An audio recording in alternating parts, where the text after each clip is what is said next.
सहज रहना है और अपनी भावनाओं की अभिव्यक्ति में कोई अड़चन नहीं है, कोई समस्या नहीं है। पुरानी बातों को रखकर और उनके साथ जीना, संसार में सारी उलझन उसी बात से। और इस कंडीशनिंग और इस व्यवस्था के चलते हमने कभी किसी को सुधरने का मौका नहीं दिया, क्योंकि जो कल था वो आज रहा नहीं। और आज हम पुरानी बात अगर उठाएं तो हम किसी भी अच्छी बात को नष्ट कर सकते हैं। हम बदलाव का मौका नहीं देते। सोसाइटी देखिए, एक या जो समाज या परिवार हमने बनाए हैं वो चलते हैं एक स्थिर व्यवस्था पर। वो चाहते हैं कि सब स्थिर बना रहे। लाइफ चलती है प्रवाह पर, फ्लो पर। तो सहज रूप से बहना तो उचित है। पुराने मेमोरी बैंक से हम उन चीज़ों को ड्रॉ करें जो उपयोगी हैं। कोई भी स्किल आपने सीखा है तो उसको मेमोरी से निकालना उचित है, लेकिन अपनी गलतियों को निकालना या दूसरों की गलतियों को निकालना ये तो बिल्कुल भी क्रिएटिव नहीं है। यानी कि आप कोई एक्सपेरिमेंट भी कर रहे हैं, आप प्रैक्टिकली देखिए, आप कोई साइंटिफिक एक्सपेरिमेंट भी कर रहे हैं किसी खास उद्देश्य के लिए, तो जो जो असफल होता जाता है उसको आप किनारे करते जाते हैं, और जो जो आपको लाइन में ला रहा है सफल, और उनको आप डेटा मेंटेन करें कि ये चीज़ें आपको उधर ले जा रही हैं। तो जब आपको उनको निकालना है अपनी मेमोरी बैंक से, तो आपने उन सक्सेसफुल एक्सपेरिमेंट्स को निकाला, उनको अप्लाई किया, ज़िंदगी ज़्यादा खूबसूरत हुई। संबंधों में हम हों या जीवन की किसी भी प्रक्रिया में हों, जो बुरी बातें हैं उनको मैं समझता हूँ प्रयोगों के असफल होने की तरह ही देखना चाहिए, कि वो सफल नहीं हो पाया, हमने कुछ ऐसा इंटरेक्शन या कुछ ऐसा ढांचा था जो असफल हुआ, लेकिन जो सफल हुआ यानी कि जिसमें वो हैप्पीनेस और पीस आई, उसको हमने रखा, उसको निकाला।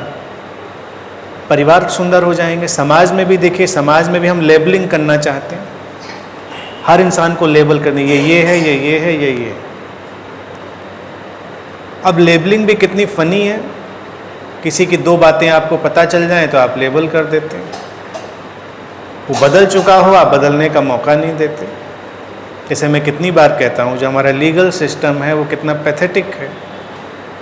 कोई गया किसी दुकान पर, 2 पैकेट बिस्किट के चुराए, पकड़ लिया गया, उसका पुलिस रिकॉर्ड मेंटेन हुआ, इलाके में चोर की तरह से रिकॉर्ड मेंटेन हुआ।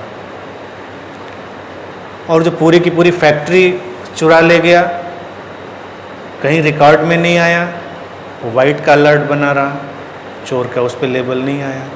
अब ये जो रिकॉर्ड वाला है इसको हम कभी उभरने ही नहीं देंगे। जब ये कोई काम करेगा तो हम कहेंगे अच्छा यही चोर है, ये चोरी करी थी इसने। हमको पता नहीं उसके बारे में, हम कुछ नहीं कहेंगे। तो समाज में भी हम लोगों को बदलने नहीं देते, ट्रांसफॉर्म नहीं होने देते। किसी व्यक्ति से गलती से कुछ हो जाए तो उसको जीवन भर अपराध बोध में हम डाले रखना चाहेंगे कि तुमने ये किया था। आज तो नहीं है वो। और फिर बाकी है मेमोरी बैंक, आप उसको अलर्टनेस में डालिए। यानी कि अगर कोई नेगेटिव चीज़ भी है तो उसको अपनी अलर्टनेस और अवेयरनेस का हिस्सा बना सकते हैं आप। आपको याद है, यानी कि जब आप फिसल कर गिरे थे तो वो याद था कि कहाँ से पैर फिसला था और गिरे थे।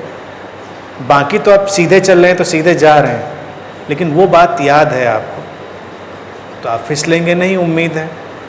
तो ऐसा ही सारे घर परिवार संबंधों में, और जितनी भी ये घर घर की कहानी है बस इसी में उलझी हुई है कि कल तुमने ये कहा था और आज से 10 साल पहले तुमने ये कहा था।